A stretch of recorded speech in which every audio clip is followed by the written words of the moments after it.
Бул видео сабакта 4 кыр өрүмүн көрсөтүп беребиз. Ал үчүн биз 3 өңдөгү жиптерди тандап алдык.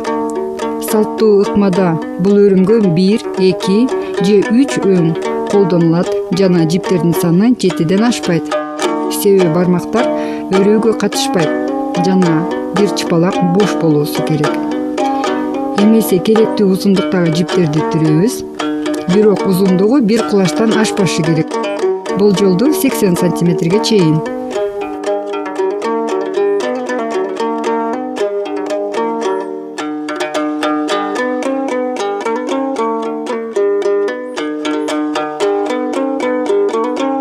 Жиптин бир учун байлап бекитебиз.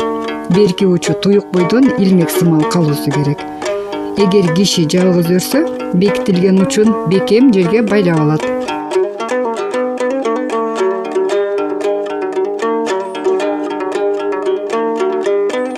Эми негизги өң берчү кызыл жиптерди оң колдун манжаларына, башка өңдөрүн сол колго терип алабыз.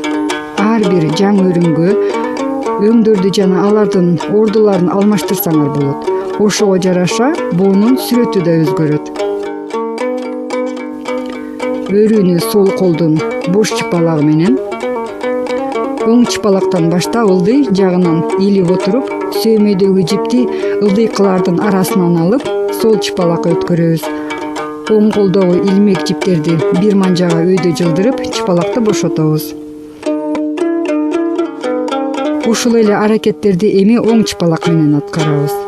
Бош калган оң чыпалак менен сол колдогу жиптерди сол чыпалактан баштап, ылдый жагынан илип отуруп, сол сөөмөйдөгү жипти ылдыйкылардын арасынан алып, оң чыпалакка өткөрөбүз. Сол колдогу илмек жиптерди бир манжага өйдө жылдырып, сол чыпалакты бошотобуз.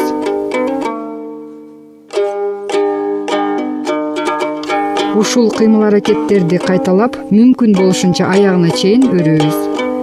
Түбүндө калган учун эшип, түйүп же чачы жасаса болот.